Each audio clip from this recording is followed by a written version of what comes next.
Say there's a coin that's currently worth hundreds of US dollars, but it's not made of gold or platinum or any precious metal. In fact, it's not the kind of coin you can hold in your hand or stick in a piggy bank. It's a digital currency, which means it only exists electronically. I'm talking about Bitcoin. Bitcoin doesn't work like most money. It isn't attached to a state or government, so it doesn't have a central issuing authority or regulatory body. Basically, that means there's no organization deciding when to make more Bitcoins, figuring out how many to produce, keeping track of where they are, or investigating fraud. So how does Bitcoin work as a currency, or have any value at all? Well, Bitcoin wouldn't exist without a whole network of people and a little thing called cryptography. In fact, it's sometimes described as the world's first cryptocurrency, and here's how it works. Bitcoin is a fully digital currency, and you can exchange Bitcoins between computers in a worldwide peer-to-peer network. The whole point of most peer-to-peer networks is sharing stuff, like letting people make copies of super legal music or movies to download. If Bitcoin is a digital currency,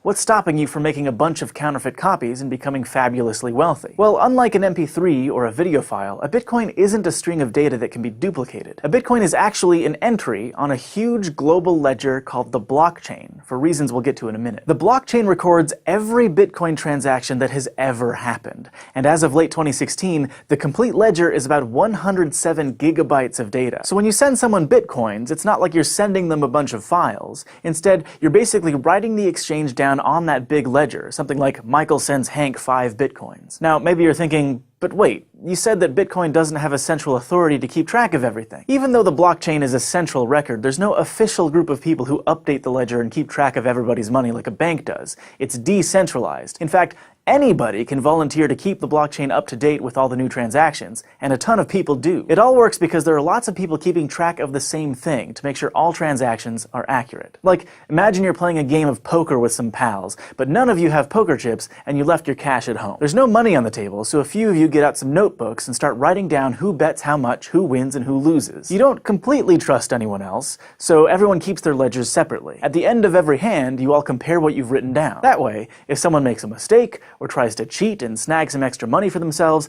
that discrepancy is caught. After a couple of hands, you might fill up a page of your notebook with notes about the money movement. You can think of each page as a block of transactions. Eventually, your notebook will have pages and pages of information, a chain of those blocks. Hence, blockchain. Now, if thousands of people are separately maintaining the Bitcoin blockchain, how are all the ledgers kept in sync? To stick with our poker analogy, think of the entire Bitcoin peer-to-peer network as a really huge poker table with millions of people. Some are just exchanging money, but lots of volunteers are keeping ledgers. So when you want to send or receive money, you have to announce it to everyone at the table, so the people keeping track can update their ledgers. So for every transaction, you're announcing a couple of things to the Bitcoin network: your account number, the account number of the person you're sending Bitcoins to, and how many Bitcoins you want to send. And all of the users who are keeping copies of the blockchain will add your transaction to the current block. Having a bunch of people keep track of transactions seems like a pretty good security measure. But if all it takes to send Bitcoins is a couple of account numbers, that seems like it might be a security problem. It's a huge problem with regular money. Just think of all the ways criminals try to steal other people's credit card information. And with Bitcoin, there's no central bank to notice anything weird going on to shut down fraud, like if it looked like suddenly you spent your entire life savings on beef jerky. So what's stopping Hank from pretending he's me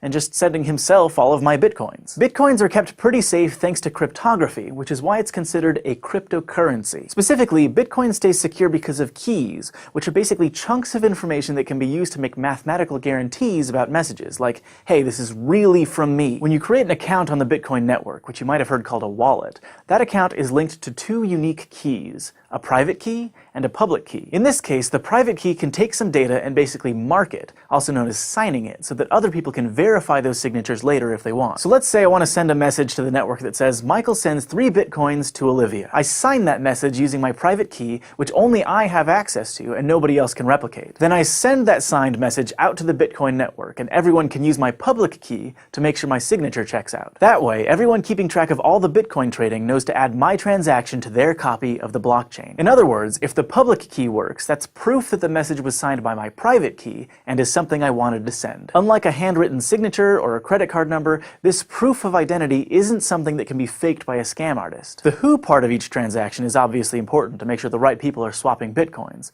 but the when matters as well. If you had $1,000 in your bank account, for example, and tried to buy two things for $1,000 each, the bank would honor the first purchase and deny the second one. If the bank didn't do that, you'd be able to spend the same money multiple times, which might sound awesome, but it's also terrible. A financial system can't work like that because no one would get paid. So if I only have enough money to pay Olivia or Hank, but I try to pay them both, there's a check built into the Bitcoin system. Both the Bitcoin network and your wallet automatically check your previous transactions to make sure you have enough Bitcoins to send in the first place. But there's another problem that might happen with timing. Because lots of people are keeping copies of the blockchain all over the world, network delays means that you won't always receive the transaction requests in the same order. So now you've got a bunch of people with a bunch of slightly different blocks to pick from, but none of them are necessarily wrong. Okay, Bitcoin, how do you solve that problem? It turns out it's by actually solving problems. Math problems. To add a block of transactions to the chain, each person maintaining a ledger has to solve a special kind of math problem created by a cryptographic hash function. A hash function is an algorithm that takes an input of any size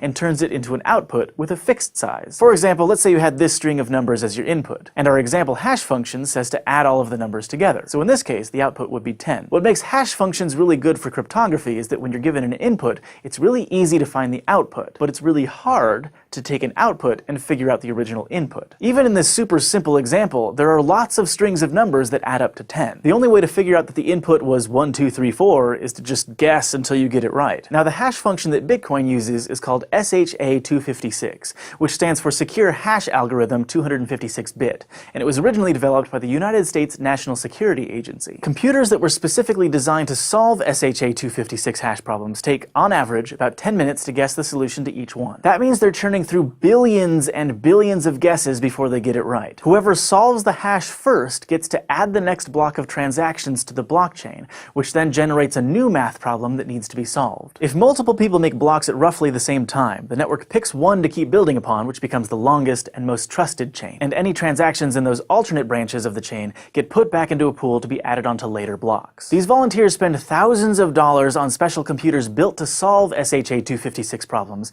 and run their electricity bills up sky high to keep those machines running. But why? What do they get out of maintaining the blockchain? Is it just community service? Well, Bitcoin actually has a built-in system to reward them. Today, every time you win the race to add a block to the blockchain, 12.5 new Bitcoins are created out of thin air and awarded to your account. In fact, you might know the Bitcoin ledger keepers by another name: miners. That's because keeping the blockchain updated is like swinging a proverbial pickaxe at those hash problems, hoping to strike it rich. When Bitcoins were first created in 2009, they didn't really have any perceived value. Tens of Bitcoins would have been worth the same as a bunch of pennies. As of November 10th, 2016, though, one Bitcoin is worth $708, so 12.5 Bitcoins are worth $8,850. That's a nice chunk of change. Every single Bitcoin that exists was created to reward a Bitcoin miner. Besides the big payout when they add a new block of transactions, miners are also essentially tipped a very small amount for each transaction they add to the ledger. It's also worth noting that every 210,000 blocks, the number of coins generated when a new block is added goes down by half. So what started as a reward of 50 Bitcoins decreased to 25,